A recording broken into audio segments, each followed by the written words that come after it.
Hey everybody, welcome to the next episode of ERT. My name is Derrick. And I'm Kara. So today we're going to do something a little different, a little more fun, I guess, because we're always so boring. Kennywood is our home park, and we thought it would be fun to rank their roller coasters. So I have my own ranking, Kara has her own ranking, and we're just going to kind of see how they compare. So with that said, let's just jump right into this. So Kennywood has 8 roller coasters. They're very much known for their classic and modern feel that kind of spreads into their thrill ride attractions as well. They have some modern rides. They have some very classic, one-of-a-kind thrill rides.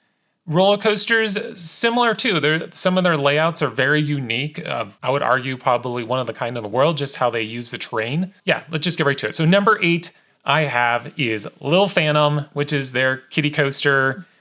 It's a fun little kiddie coaster. The kids love it. Our children love this. It was their first roller coaster ever. I know there's like a little fan club of Lil Phantom out there. Some people call it like the best kiddie coaster ever or whatnot. But yeah, I mean, it's exactly where I would expect it to be at number 8. It's the kiddie coaster. Well, the thing that makes Lil Phantom very unique, and there's not a lot of other parks that have this, is as long as the kid can walk, they can ride Lil Phantom. Like there is no height restriction. Really? They have to have like a supervising adult, and as long as they can walk, they have to physically be able to walk. Yes. So yeah, like your 6-month-old is not going to ride. Right. But as long as your, 1-year-old, 1.5-year-old can walk on the platform, they can ride Lil Phantom. So that's why our kids have ridden this ride for so long, because there really isn't a height restriction. I mean, I think there is technically like 36 inches. Something like that. But I mean, that's like... The only other unique thing about this ride is, I think we all forgot, it was like 2 or 3 years ago, the track like detached and pierced right through the front of the train. Do you remember that? What? Yes, it was like this whole nonsense thing. It was, yeah. When was that? It was like 2 or 3 years ago, and then Really? the ride just didn't open for, I think it was over their Christmas event. But so anyways, that was my number 8. What's your number 8? That was my number 8. Oh, we both had that as a number 8. Duh. All right, so I started, so then what's your number 7? Okay, so my number 7 is Racer. Racer, okay. Racer is obviously extremely unique roller coaster because it is, what is it called? A Mobius? Is that what the right word is? It's a Mobius track. Mobius track. Yep. So if you get on, say, the red train on the left side of the station, when you come back, you will be on the right side of the station. Yeah, it's just one giant continuous track. As a little kid, this confused the crap out of me because I could never figure out how the train jumped the track mid. It's actually really quite simple. It does it as soon as it leaves the station. The one goes left, the other one goes right, and then they merge again. And that's even though switch. you've explained that to me and I can see it, like it still just does something to my brain. It switches immediately, but I think because everybody's like, oh, well, it's on the right side and it's going up the lift and it's on the right side, but it's technically has swapped because you're looking at it stage. So stage, it went from stage right to being just right. Is the best way to put it. I don't know. But it's a super fun ride. The racing element though is the most fun part of the ride. As far as like intensity or thrills, it's you can literally a kiddie coaster. I'm very excited for this season. Leander is tall enough to ride it finally. It has a higher height restriction than Jackrabbit. So he is finally able to ride this ride, and I think he's going to really love it because it's not tall. He doesn't like heights.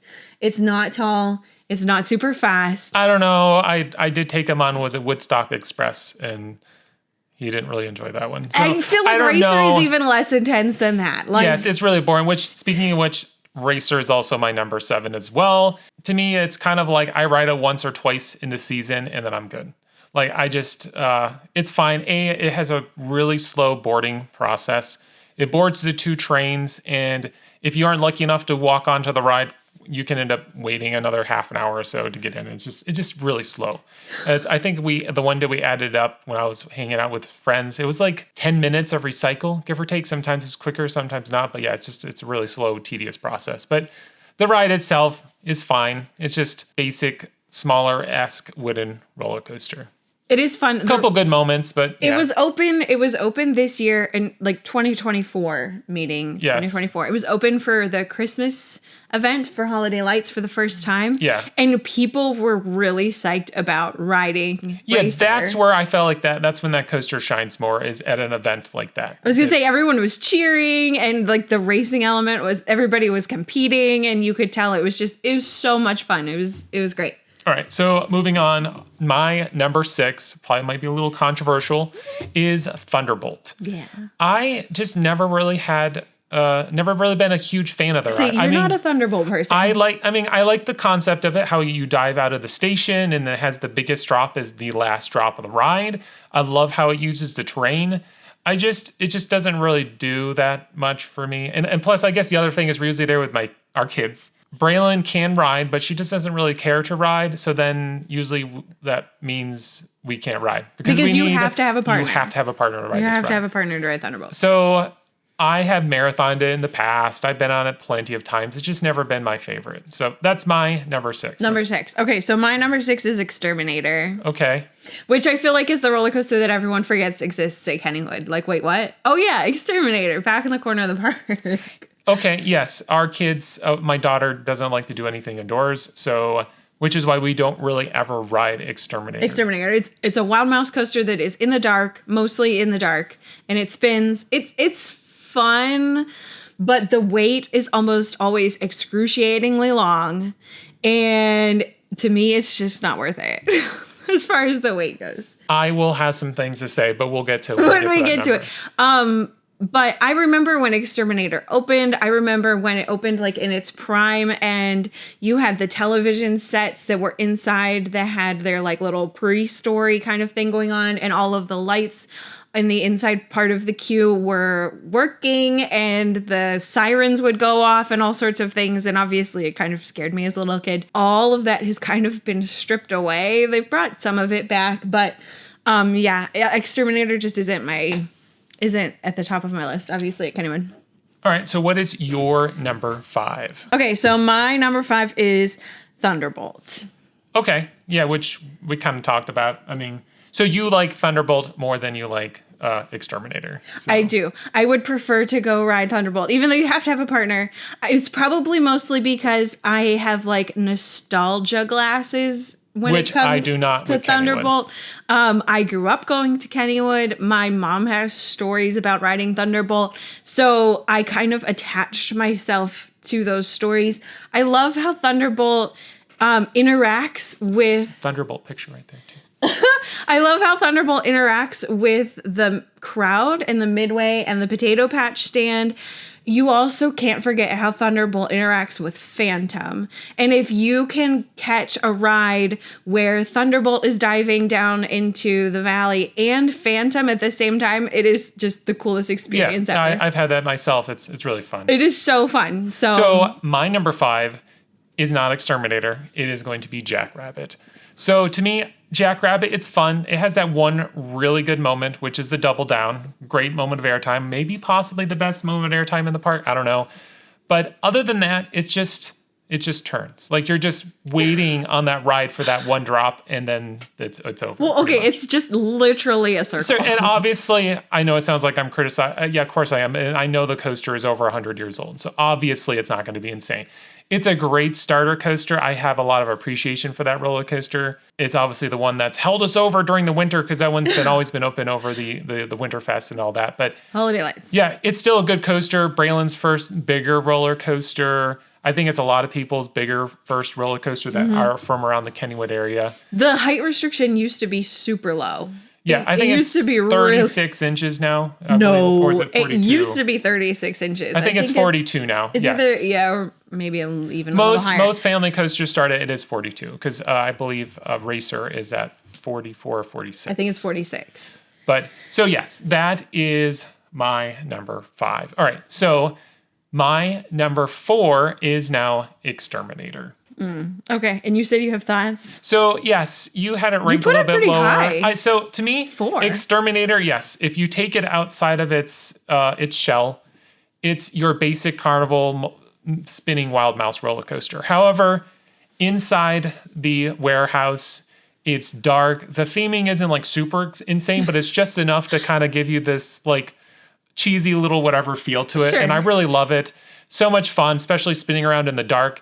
And then this year I rode it during the Phantom Fright Nights, and they have no lights on inside. So it's completely dark. And I was just laughing the whole entire time because you're just spinning around and it kind of beats you up too at the same time because you don't, here's the drop and then like you might be going down backwards or whatever. It's just, that's what really makes that coaster stand out amongst the pack. It's something different. It's crazy. If you really like spinning rides, then you'll probably understand why I moved it up higher. It only spins for a short period of time though. It's not like it spins the whole time. It only spins for a little bit. Yes, but once it starts spinning, it's about half of the ride, and that's just where it gets chaotic. I feel like depending on how heavy your car is and how the weight is proportioned, sometimes you can spin like crazy. Which is exactly my whole point, is every ride can be different than the last. Maybe one time you don't get really as much of a spin, and the other time you're just spinning crazy out of control. But yeah, that is my number 4. What's your number 4? My number 4 is Skyrocket. Skyrocket, okay. I really do love Skyrocket. The launch, the first top hat, I mean, that thing literally catches me off guard every single time, of no matter where you're sitting in the train, how violently you feel like you're going to get thrown out. It's might be the best element in the whole park. I don't know. That might be stretching it a little bit, but that's very much stretching it. Yes. It's insane. And I think my favorite part is just watching people react to that moment, because it catches everyone off guard, no matter how many times you've ridden it. Because I feel like you remember the second half of Skyrocket and you're like, wow, this thing is lame. Because once you get to the second half of the ride, it is lame. The final third. It's 2/3 good. 2/3 good. I don't understand. Why didn't they fix my, well, I wish they would fix it. There is a reason to that. Why? We'll get to that. Oh. Yes. You're keeping that? That is that was your number 4. So I might as well, I know we were kind of alternated, but I might as well jump right into my number 3, because my number 3 is Skyrocket. I was even debating about moving it up to my number 2. I think Really? Skyrocket is a very underrated launching roller coaster. The launch is decent. It's not like super insane, but it's fun. The top hat has some nice airtime. The inversions, all the inversions are great, especially the 0G roll. A lot of people love that 0G roll because it kind of gives you that like airtime, or I guess we call it like that upside down airtime as it's flipping around. Great moment. It has that crazy, it's not really a mid-course brake run, but it's just like a trim brake. And then you do that really sharp, almost near vertical drop there, as we were talking about. It gets everybody off guard. Intense moment of airtime. Some hang time on that corkscrew. It's just an overall solid ride, very smooth. Now, the ending is very slow and it kind of seems lame. However, the main reasoning why that was set up like that, because at one point, the park was actually planning on putting back the turnpike there, but it was just going to be trimmed up in its size. So that's why they had it kind of meandering around there above it, because it was supposed to be traveling above the turnpike. Well, okay, if they put the turnpike back, got scrapped. It just, I guess, whatever I understand, it just didn't make sense, or they weren't able to work it out because of spacing, I'm sure. So, but yeah, that was the reasoning why it was set up that way. If they put the turnpike back, that second half of the ride would feel totally different because of the interaction. Yeah. Well, yeah, every ride that all suddenly you can interact with something, it makes it so much better. So that was my number 3. Okay, so my number 3 is Jackrabbit. Okay. Which you had down at what, like 6 or something? No, I had it at 5. 5. Okay, so I have Jackrabbit as the 3rd best coaster at the park. Simply because of that double down. Like it's awesome. It is so much fun. It is well worth just the going in a circle for that moment is so good. And again, I rode this as a kid growing up. And so I probably just have that nostalgia factor to it. Because I literally remember standing in the line, listening to the coaster go down that double down and arguing with my family that the coaster does lift off the track. Because listen to it, you can hear that moment of silence. The ride technically does lift off the track, but it doesn't detach from the track. Right. There's some spacing there. Is how it's designed. It has upstop wheels, or it's like the upstop, I forget what they call those, like pads or whatever. So yes, it does lift off, but yes, so fun. It's never and detached. The fact that, well, no, it doesn't actually detach. But the fact that it is so old and still so fun. And it's just a staple at Kennywood. So that's why it says yeah, which is why I say I still respect it. It's just there's other coasters I'd rather ride. But if they ever tore it down, there would be a revolt. So that is your number 3. So that's my number 3. What's your number 2? My number 2 is Phantom. Really? Yeah. Okay, that's a mockery. So tell me why Phantom is only your number 2. Probably just because I've ridden it so many times. Okay, so it's just, I guess you're saying it's gotten stale over the time. For me, no, stale isn't. I don't feel like stale is the right word. Stale's. I don't know. I love Phantom. It is so good. Now, okay, I wrote my list based on Kennywood Park is operating at its like best. It's the peak summer. Everything is running really well and everything is open. Okay, that's how I wrote my list. Okay. So if you would, obviously this list doesn't make any sense for the 2024 season. Because Steel Curtain wasn't Because open. Steel Curtain didn't open at all. Yeah. So I wrote my list based on the season is rolling. Everything is running at its best. You're writing it at its best peak capacity and whatnot, which, yeah, exactly. Okay, Makes so sense. so Phantom is amazing because of how it interacts with the terrain, how it interacts with Thunderbolt, the turtle. Oh my gosh, yes. And it's a beautiful ride. It's super unique. And one of a kind hypercoaster. The view from the top is beautiful. You get to see the whole park. It's industrial incredible. And forest. Yeah. And the river and everything else. Like it's incredible how it sits at the top of the mountain and all the things. Yeah. And I love Phantom, and I've ridden both Phantom's Revenge. I've ridden Steel Phantom. But I feel like I don't know. I stuck it at number 2 because we'll talk about it. Okay. So that was your number 2. Which means before I jump into my number 2, I do, because you did mention about the capacity wise, which kind of reminded me one thing I wanted to say about Jackrabbit. That's the other thing that I can't appreciate about that roller coaster as well. The ride has 3 trains. It always has 2. I've never seen the ride function with 1 train. It always has 2 trains on the track. One's either running the course while the other one's loading or sitting on the brake run. So that ride always has good efficiency. So my number 2 is Steel Curtain. And that's the one like I said, I was debating between it and Skyrocket. And I will explain multiple reasons why. First is I have to take into consideration is its reliability. Because even during its peak, what we've seen so far is it's just never really reliable. Especially, I've been to the park. I couldn't tell you, it's probably been 1 or 2 times that I've ever seen that ride operate with 2 trains on the track. It just does not do that. Hopefully that will change. So first is capacity is always slow. The lift is loud. I know that sounds petty, but yeah, it's super loud and obnoxious. The ride itself, to me, is the best of a B&M looping roller coaster, because the ride is very much about loops. It does have some airtime moments, but however, the seatbelt lap bar combo, I feel like it really restricts you. I just never got really excited about the airtime moments on Steel Curtain. Now, it does have some really fun moments, and I'm not totally going to, which is why I kind of opted that it really makes sense that it moves up to the 2nd place, because obviously you have that fantastic view at the top. It's one of the only coasters that freak me out going up that lift, because it just gives me this vertigo sensation as you're going up. It's very really similar steep. to like the Millennium Force when you're going up Millennium Force lift hill, Except it's a lot slower. You're right along the river. Yeah. So it gives you that same feeling. Yeah, it just there's everything that I find that I like about the ride. There's always something that seems to kind of peg it back down.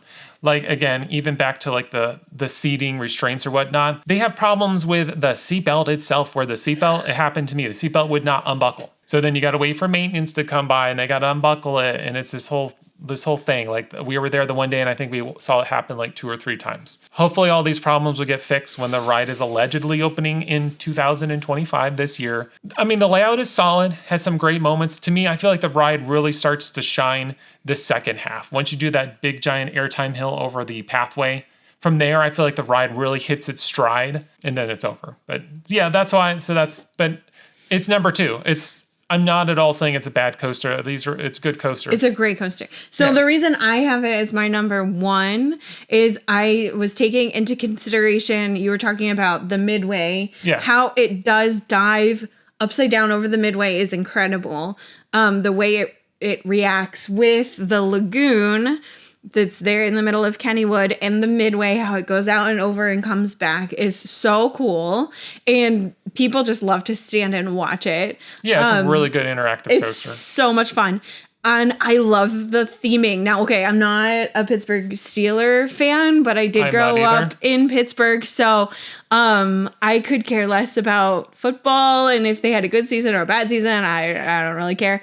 I did grow up in Pittsburgh, so I do have a little bit of, just a nice feeling toward the Pittsburgh Steelers. So obviously, most of the people who come to Kennywood are Pittsburgh Steelers fans because they're from this area, and they get hyped in this area. Like, not just the colors, obviously black and gold, but they have all of their announcements are done in the style of like a football announcer. Yeah. Everybody's dressed. All the employees are dressed as like refs.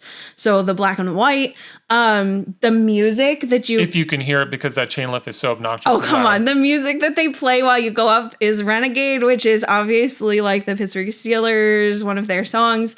So the theming of the area is so much fun.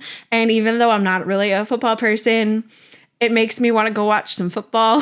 I can appreciate that with the theming because it's very different. As far as I'm aware, there's not another coaster out there that's themed to football. So, and it makes sense to tie it in, especially with that area, because Kennywood has a really strong fan base, local fan base. Obviously, yes. And obviously, the Pittsburgh Steelers is right there. So, what better idea than pull them into the park? So, I can appreciate that. I feel like if you can ride Steel Curtain in the front row, that front seat, the way that the is it called the Zero car is designed, and how open you feel in that front seat when you go up the lift and then you do the first inversion, and that front car crazy. Is the best place to ride Steel Curtain, and I totally agree. The first year that it opened, I was like, yeah, this is the best roller coaster in the park. But then as time went on, I was like, yeah, I just had that new coaster goggles or whatever you want to call it. Which leads me to that it's very obvious that Phantom's Revenge is the best coaster in the park for many reasons. First of all, let's just start with the basics. It's capacity. Obviously, there are days it runs with one train, but even when it operates with one train, they're usually very efficient of getting that train in and out. But when it runs with two trains, that thing really just pumps people through. It's their crowd monster, eater monster, whatever you want to call it. The people eater. Yeah, the people eater for Kennywood. I mean, it still doesn't compete with some other major coasters and other big chains capacity-wise, but yeah, it keeps it going. The layout is fantastic, very unique. There's just nothing quite like it out there. The way it uses terrain, dives down through Thunderbolt, the views, the airtime, the pacing. It's just a non-stop ride. It's not super long, but I love just how it interacts with all the rides around it. There's just so much about that coaster, and you could just ride it over and over and over. Now, it is a little abusive. That is the one thing I will say negative is with that airtime, you flat out of your seat, and those seats are very hard. So it depends where you're sitting. Slam back down into that seat. It depends where you're sitting. If you're sitting more toward the front of the train, it isn't as bad. If you're sitting in the back, you need to brace. Yes, Phantom's Revenge is what I call is one of those coasters that you have to be an active rider. Yeah, you have to know especially. So it's a coaster. Maybe your first time you ride it, you might not like it as much. But the more that you ride it and understand how to handle the attraction, then you'll really enjoy it for sure. And so to me, I don't have it in my top 10 anymore, but it's definitely one of the best coasters out there. And it's clearly the best roller coaster at Kennywood. So not Steel Curtain. Okay, so bonus. Kennywood is obviously, like, their thing is modern thrills with classics, right? So they have 8 roller coasters, but they also have a lot of very unique and interesting flat rides, right? Okay. So what is your favorite flat ride at Kennywood? That's kind of a tough one. I mean, because I feel like there's a couple that we always go over to, like my son really likes to ride the kangaroo. I have not been on Ghostwood States in quite a while now because my kids don't want to ride it and we just never seems to work out. But I really enjoyed it. I always it's just a fun little shooter ride. I like the theming. It's interesting. Black Widow, though it's not very unique to the park, but its placement swinging outside of the mountain. There's the new Spinvasion, though I'm not really a huge fan of it. I'm just too big for that ride, like height-wise. Like I feel like I'm really stuck in that thing. But I really don't know. It's kind of interesting to say like what my favorite flat ride. Technically, the one that terrifies me the most is Black Widow. There's the turtle. Turtles, whatever. I feel And like the goes new on bumper too long. cars. With Bumper cars. potato I head. never got excited about bumper cars. I know people always like, oh, bumper cars, whoa. I'm like, I've never been my thing. But no, my favorite is the turtle. It used to be kangaroo, but when they refurbished it and they added those giant plates in the front, they changed the restraint so you don't get as much of a hop when you go over the bump. So it's tighter. So kangaroo is not my favorite anymore, but the turtle is so much fun. You are right about that with the kangaroo. The older version was better. The older than version was definitely the newer better. one. You would get a little bit more of that. You still get the hop, but it just wasn't. It's not quite the same. Right. But the way that the turtle interacts with both Thunderbolt and Phantom, and you see the coasters coming around the turtle, it's so much fun, and it's just such a unique ride. Yeah, I'm pretty sure as of right now, it's one of a kind in the world. I think it's the only one, right? The only other one before I knew is there was one operating at Conneaut Lake, but that's been gone now for at least a few years. Yeah. So They refurbished it. It looks beautiful. yeah, if you've never been on it, you go to Kennywood. I don't think it's super exciting, but it's definitely it's something you have to go check out and you got to ride. Yes, definitely. So that is our ranking. Tell us which one I guess you prefer in the comments below. Until next time, this is X Cream Thrills.